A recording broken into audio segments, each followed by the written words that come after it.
दवाखान्यात घेऊन गेल्याच्या नंतर डॉक्टर साहेबांनी सांगितलं एक तर तुमचं बाळ वाचेल नाही तर तुमची पत्नी वाचेल, संकट मोठं आहे.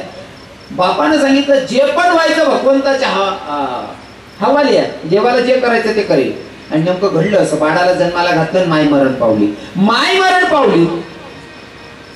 एक दिवसाचं बाळ बापाच्या हातात आहे. त्या एक दिवसाचं बाळाला हातात घेतलं, बाळ रडत होतं. त्या बाळाला जगणं मरणं काही कळत नाही, एक दिवसाचं बाळ आहे, माय मरण पावली हेही त्याला माहिती. पण जन्माला येणार बाळ रडतं, तर त्याला दुधाची गरज असेल तेव्हा रडत असेल. पोरगा रडतय रडता, दिवसभर बायको मेलेली लेकराला सांभाळतोय, नातेवाईक आले, ते प्रेत घरी घेऊन गेले, प्रेत यात्रा झाली, पण पोराचं रडणं काही बंद होत नाही. सगळे लोक संध्याकाळी बसले, त्यात सांगायला लागले दादा तुझी पत्नी मरण पावली, आता या पोराला मायची गरज आहे, तू दुसरं लग्न कर, लग्न कर म्हणजे तुझ्या लेकराला माय मिळेल. तो म्हणतो जर का मी लग्न केलं, लग्न केल्याच्या नंतर मला बायको भेटेल, पक्की गॅरंटी मला बायको भेटेल, पण माझ्या लेकराला माय भेटेलच का याची शंका आहे. कारण जेवढं सख्खी आई प्रेम करते तेवढी सावत्राई प्रेम करेलच याची नो गॅरंटी. एखादी माया शिंबी बिचारी पहिल्या मायास माने किंवा आते बी एखादी होईल सती बिचारी कधी करस होईल सवत ना पोरसले तिथलं प्रेम. पण 100-99% माले गॅरंटीने जी सख्खी माय प्रेम करस ती सावत्र करीनच अशी. हा पक्की गॅरंटी. माणूस विचार करत होता मी जर लग्न केलं मला बायको भेटेल, पण माझ्या लेकराला माय नाही ना भेटणार, म्हणून त्याने लग्नच केलं नाही. 10 दिवस झाले, दशक्रिया विधी झाली, सगळे नातेवाईक विनंती करत होते लग्न करून घे, ऐकत नाही. मग गावात मंदिर होतं महादेवाचं, मंदिरात गेला, देवाचं दर्शन घेतलं आणि देवाला सांगितलं देवा आई कारुण्यात माझी बायको माझ्याकडनं हिरावली, माझा अपराध तरी काय रे, बरं ठीक आहे माझं काहीतरी चुकलं असेल, पण मला एक सांग ना देवा, माझं 1 दिवसाच्या बाळानं तुझं काय वाईट केलं तरी, त्याच्या 1 दिवसाचं झालं आणि त्याची माय तू त्याच्याकडनं हिरावलीस, मग 1 दिवसाच्या लेकराने तुझं काय वाटोडं केलं तरी देवा. बाप रडत होता देवाच्या समोर. देवाला हात जोडले सांगितलं आई तारुण्यात माझी बायको माझ्याकडनं हिरावली, ठीक आहे, पण देवा तुझ्याकडे माझी मागणी आहे रे, तुझ्याकडे माझी मागणी आहे, माझी बायको हिरावली हे दुःख मी विसरून जाईल, पण तुझ्याकडे मागणी एकच असेल, माझा एकुलता एक पोरगा हा कुठंतरी मोठा साहेब झाला पाहिजे, ही तुझ्याकडे माझी मागणी, आणि एवढी इच्छा जर तू माझी पूर्ण केली तर माझी पत्नी वारली हा विषय मी डोक्यातून काढून टाकेल. मंदिराच्या बाहेर आला माणूस, काबाड कष्ट करतोय, परिस्थिती नाही तरी दुसऱ्याच्याकडे कामाला जातोय, मजुरी करून म्हणजे हाडाची काढ रक्ताचं पाणी करतोय आणि पोराला शिकवतोय. पोराला शिकवलं, पोराला जिल्हाधिकारी साहेब सुद्धा बनवलं, मंदिरात गेला, देवाला सांगितलं देवा आई तारुण्यात माझ्याकडनं माझी बायको हिरावली, पण तुझ्याकडे माझी मागणी होती की माझा एकुलता एक पोरगा जिल्हाधिकारी साहेब झाला पाहिजे, झाला ना माझा मुलगा जिल्हाधिकारी साहेब, जगातलं कोणतं सुख नाही भेटलं तरी चालेल, मी जिल्हाधिकारी साहेबाचा बाप आहे, ह्योच आनंद माझ्यासाठी मोठा आहे. मंदिरातून माणूस बाहेर आला, आनंद अश्रू वाहत होते डोळ्यातून, एकच की मी जिल्हाधिकारी साहेबाचा बाप आहे, मी साहेबाचा बाप आहे, ह्यो आनंद.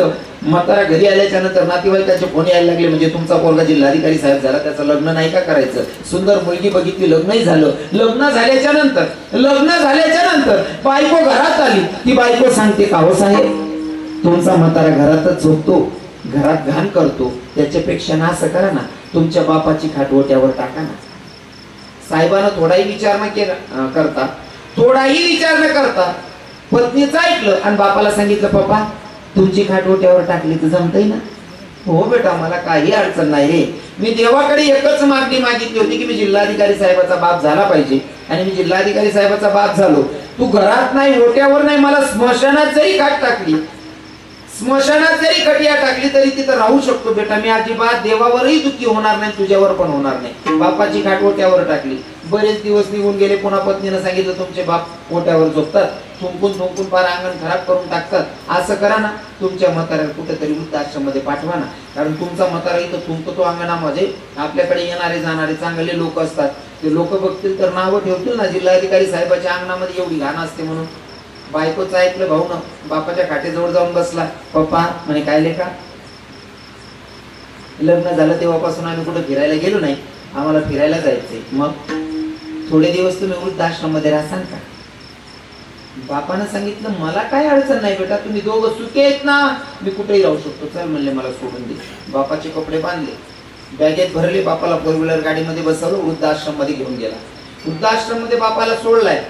जे अगोदरचे बाबा लोक राहत होते त्यांनी म्हाताऱ्याला गाडीतून उतरताना बघितलं. या अगोदरच्या बाबा लोकांना असं वाटत होतं जो महात्मा फोर व्हीलर गाडीमधनं उतरतो तो नक्कीच आपल्याला काहीतरी अन्नदान करायला आला असेल किंवा वस्त्रदान करायला आला असेल, काहीतरी पंगत देत असेल. जेव्हा तो बाबा या बाबा लोकांच्या जवळ गेला त्या बाबांनी विचारलं, अहो बाबा तुम्ही तर अन्नदान करायला आलात का वस्त्रदान करायला? या बाबांना सांगितलं अन्नदान करत नाही, वस्त्रदान करत नाही, या मी इथं तुमच्यामध्ये राहायला आलो. ते सगळे म्हातारे रडायला लागले त्या बाबांना बघून. म्हणजे तुम्ही तर फोर व्हीलर गाडीमध्ये उतरलात, तुमचा मुलगा काय करतो? हा सोडायला आलेला माझाच मुलगा आहे. म्हणजे काय करतो? म्हणले जिल्हाधिकारी साहेब. मग काहू तुम्ही इथं आलात, तुमची बायको नाही का तुमचं करायला? जेव्हा याला जन्माला घातलं ना तेव्हाच माझी बायको मरण पावली. याला जन्माला घातलं माझी बायको मरण पावली. मग तुम्ही दुसरं लग्न नाही का केलं? म्हणजे मी लग्न केलं असतं, पण मी जर लग्न केलं असतं मला बायको भेटली असती, पण माझ्या लेकराला माय भेटली नसती, म्हणून मी लग्न केलं नाही याच्यासाठी. सगळे बसलेले म्हातारे त्या पोराला कोसायला लागले, शिवीगाळ करायला लागले. कसला पोरगा असेल ज्या बापानं स्वतःच आयुष्य खर्च केलं फक्त तुला जिल्हाधिकारी साहेब बनवण्यासाठी, आणि तू त्या बापाला वृद्धाश्रम मध्ये सोडायला आला? तुला लाज नाही का वाटत? तरी म्हातारा म्हणतो, हे बाबा माझ्या लेकराला काही बोलू नका बरं, तुमची बद्दुआ माझ्या लेकराला लागाया नको, अजिबात बोलू नका. तरी सुद्धा लोकांना बोलू देत नाही. बरीच वर्ष निघून गेली. म्हाताराला एकच आनंद, मी जिल्हाधिकारी साहेबाचा बाप आहे, मी जिल्हाधिकारी साहेबाचा बाप आहे. एके दिवशी म्हाताराची तब्येत सिरियस झाली. वृद्धाश्रमाच्या मालकाला सांगितलं, म्हणजे मालक माझं एक काम करा ना. म्हणे काय? फक्त छोटंसं काम करायचं. म्हणे सांगा ना काका काय करायचं? काय नाही, फक्त माझ्या जिल्हाधिकारी साहेबाला एक कॉल करा. माझ्या जिल्हाधिकारी साहेबाला एक कॉल करा, त्याला सांगा तुमच्या बापाची तब्येत सिरियस आहे, मला तुझ्याकडनं काही नको राजा, फक्त मरण्याच्या आधी फक्त एकदा तुला डोळे भरून बघायचंय, तेवढं काम करा ना. माझ्या लेकराला बोलवा ना. मला भगवंताचं बोलावणं कधी येईल काही सांगता येत नाही. फक्त मरण्याच्या आधी माझ्या जिल्हाधिकारी साहेबाला मला एकदा बघायचंय. म्हणले दादा, वृद्धाश्रमाच्या मालकानं फोन केला. मालकानं सांगितलं, साहेब तुमच्या बापाची तब्येत सिरियस आहे, तुमच्या बापाची शेवटची इच्छा आहे, तुम्हाला बघायचंय, तुम्ही काही करा ना, आत्ताच्या आत्ता निघून या. या माणसाने लगेच नाही काय पाहिजे होता ना. या जिल्हाधिकारी साहेबांना सांगितलं, म्हणले साहेब, वृद्धाश्रमाच्या मालकाला सांगितलं, म्हणले दादा मला येणं शक्य होणार नाही, मी जरा अर्जंट मीटिंग मध्ये बसलोय, जमलं तर उद्या सकाळी येतो म्हणला.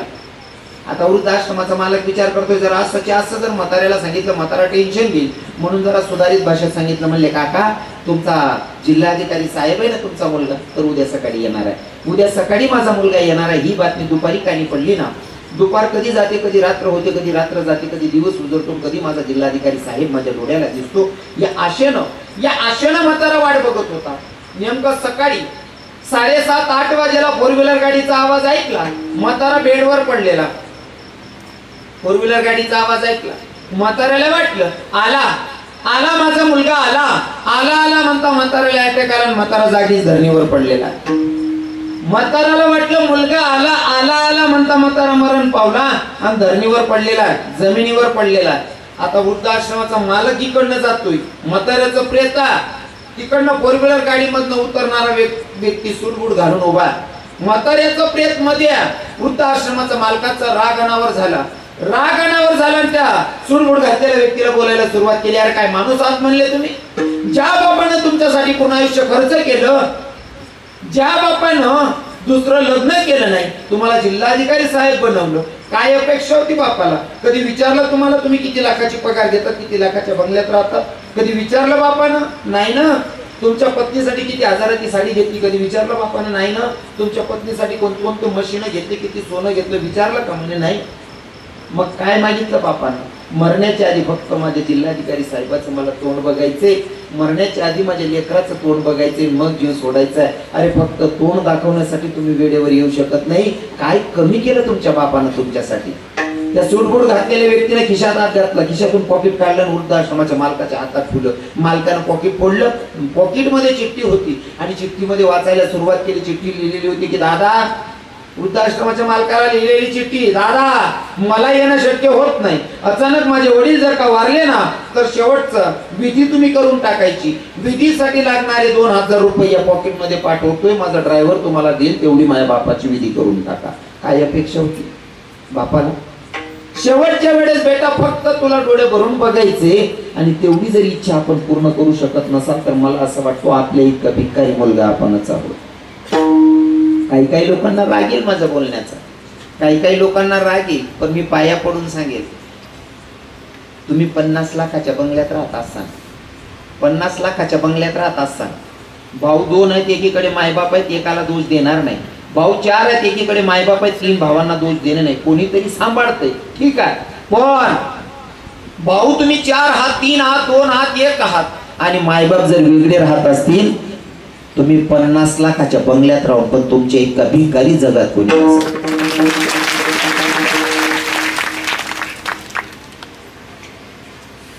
इथं तुकोबाराय बापाची स्तुती करतायत. माये बाप केवळ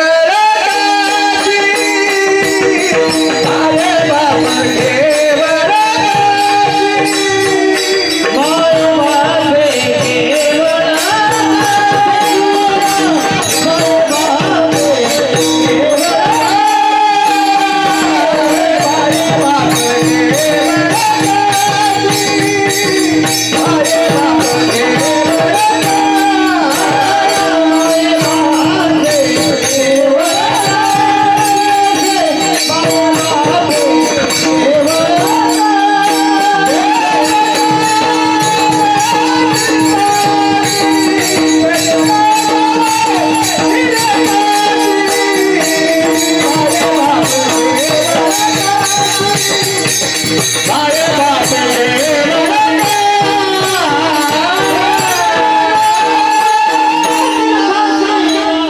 गोड प्रमाण घेतलं बाबांनी. माय बाप केवळ काशी तेने न जावे तीर्थासी, पुंडलिका काय केले प्रब्रह्म उभे केले. विठ्ठल विठ्ठल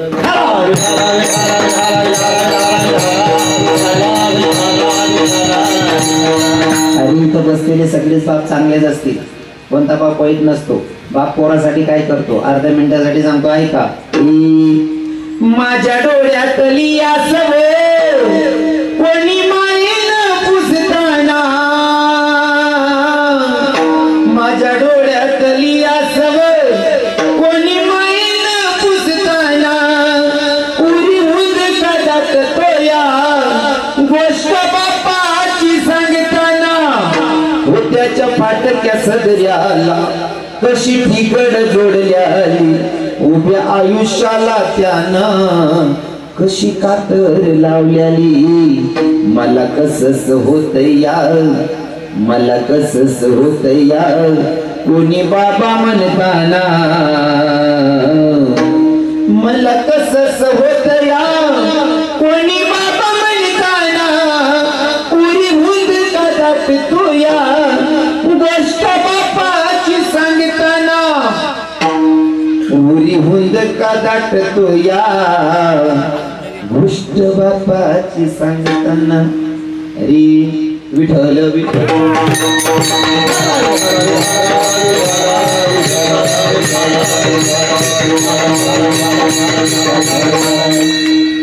तुकोबारायांनी स्तुती केली बापाची. देवा तुम्हाला काय देणार, माझ्या वडिलांची मिरासी का देवा तुझी चरण सेवा. पांडुरंगा देवाने तुकोबारायांना प्रश्न केला, तुकोबाराय तुम्ही कधीचे सांगतायत, कधीच चालू आहे तुमचं? 1 तासापासून माझ्या बापाची ठेव आहे, माझ्या बापाची ठेव आहे.